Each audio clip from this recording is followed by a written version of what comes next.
የስኬታማ ሰዎችን ሕይወት መቃኘት፣ ስለ ታሪካቸው መስማት፣ ማንበብ፣ ተሞክሮቻቸውን መውሰድ፣ ምክርና ተግሳጻቸውን መቀበል ለእያንዳንዳችን አስፈላጊ ነው። እኔ አንድ የሚያስደንቀኝ ሰው አለ። ኤሎን ሪቭ መስክ ይባላል። አስገራሚ የሕይወት ታሪኩ በተለያዩ ሰዎች ተጽፎለታል፣ በትንሹም በእብይ ተከትቧል። ይህ አባባሎቹንና ሐሳቦቹን የምናበስለትና የምናብሰለስልለት ስኬቶቹን የምንዘክርለት ሥራ ፈጣሪና የብዙ ዓለም አቀፍ ድርጅቶች ባለቤት የሆነው ኤሎን መስክ በመባል የሚታወቀው ስኬታማ ሰው ነው። ይህ ሰው ከካናዳዊቷ እናቱና ከደቡብ አፍሪካዊ አባቱ በፈረንጆቹ አቆጣጠር 1971 ዓ.ም ነበር በደቡብ አፍሪካዊቷ ውብ ከተማ ፕሪቶሪያ የተወለደው። ይህ ታላቅ ሰው የሦስት ሀገራት ጥምር ዜግነት ያለው ሲሆን በዜግነቱም ደቡብ አፍሪካዊ፣ ካናዳዊና አሜሪካዊ ነው። ትንሽ አነሳሱን ልንገራችሁና ወደ እርሱ ምርጥ ምክሮች እንገባለን። ኤሎን መስክ ዕድሜው 17 ዓመት ሲደርስ ወደ ካናዳ አቅንቷል። በዚያም በፕሪቶሪያ ዩኒቨርሲቲ ጀምሮት የነበረውን ትምህርቱን በካናዳው ኩዊንስ ዩኒቨርሲቲ ቀጥሎ የነበረ ቢሆንም በኋላም ወደ አሜሪካው ፔንሲልቫኒያ ዩኒቨርሲቲ ተዛውሮ በኢኮኖሚክስና በፊዚክስ የመጀመሪያ ዲግሪውን አግኝቷል። ከዚያም ወደ ካሊፎርኒያ አምርቶ ስታንፎርድ ዩኒቨርሲቲ ለመግባት አስቦ የነበረ ቢሆንም ሐሳቡን ቀየረና ፊቱን ወደ ቢዝነሱ አዞረ።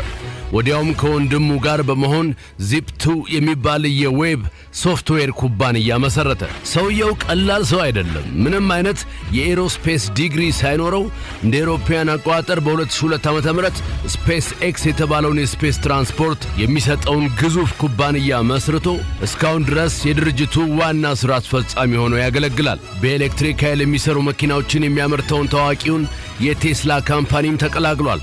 ከሁለት ዓመት በኋላም የዚህ ካምፓኒ ዋና ሥራ አስፈጻሚ ወይም ሲኢኦ ሆኗል። ኤሎን መስክ የሶላር ኃይል አገልግሎት የሚሰጥ ቴስላ ኢነርጂ የሚባል የቴስላ እህት ድርጅት እንዲመሠረት ትልቁ ሚና ተጫውቷል። አርቲፊሻል ኢንተለጀንስን የሚያበረታታ ምንም ትርፍ የሌለውን ኦፕን ኤአይ የተባለውን ድርጅት መስርቷል። የሰውየው ስኬት ተዘርዝሮ የሚያልቅ አይደለም። እንደ ፎርብስና ብሉምበርግ የሀብታሞች የደረጃ ሰንጠረዥ መሠረት የተጣራ የሀብት መጠኑ $282 ቢሊዮን ደርሷል። ሰውየው ሞልቶ የተረፈው ልጥጥ ያለ ሀብታም ነው። ይህ የቢዝነስ ሰው 80 ሚሊዮን የትዊተር ተከታዮች አሉት። ትዊተርንም 9.2 በመቶ የሆነውን ከፍተኛ ድርሻ ገዝቷል። ለዚህ ሁሉ ያበቁትን የስኬት መርሆች ሲናገር ግን እኛ እንደ ቀላል የምናልፋቸው ጉዳዮች ናቸው። እንዲህ ይላል፣ ትምህርት ቤትንና ትምህርትን አታምታቱ ይላል። እኔ ሃርቫርድ አልገባሁም፣ ነገር ግን ሃርቫርድ ገብተው የተማሩትን ቀጥሬ ያሰርቻለሁ ይላል። ዋናው ራዕይህና መላህ ነው እያለ ነው። ተራ ሰዎች ተራ ያለመሆንን ምርጫ መምረጥ ይችላሉ። እስከ መቼ መደበኛ ሰው ሆኜ እዘልቃለሁ ብለህ ካሰብክበት ዝነኛም ይሁን ሀብታም፣ ውጤታማም ይሁን በየትኛው መስክ የነፍስያህን ጥያቄ ያሟላህ ልትሆን ትችላለህ። ወይ አንድ ነገር እውን ሲሆን ማየት እችላለሁ፣ አሊያም ደግሞ እውን ከሚያደርጉት ሰዎች መካከል አንዱ መሆን እችላለሁ። ሰዎች ብዙ ነገር እየሰሩ እየፈጠሩ እየከወኑ ተአምር ሲባል ማጨብጨቡ መልካም ሆኖ ሳለ፣ ማበረታታቱ መልካም ሆኖ ሳለ ቁሞ ማጨብጨቡ ይሻላል ወይስ ደግሞ የራስን ተአምር መስራት? አዎ የምናቅደው እውን እንዲሆንልን መትጋት ያስፈልገናል። በተለይ ከቅርብ ጓደኞቻችሁ ለሚነሱ አሉታዊ አስተያየቶች ትኩረት ስጡ። ያንን ካደረጋችሁ ትጠቀማላችሁ ይለናል ኤሎን መስክ። አብዛኛዎቻችን ግን በተለይ የቅርብ ጓደኞቻችን ስህተቶቻችንን ነቅሰው ሲነግሩን እንዴት ምርጥ ጓደኛዬ አለኝ የምለው ሰው እንዲህ ከተናገረኝማ ባዳው ምን ሊለኝ ብለን ጭራሽ ቂም ልንይዝ እንሞክራለን።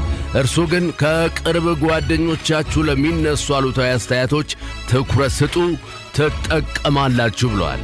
ነፃ ፈቃድ ነገህን ለመተንበይ ምርጡና ትክክለኛው መንገድ ነው።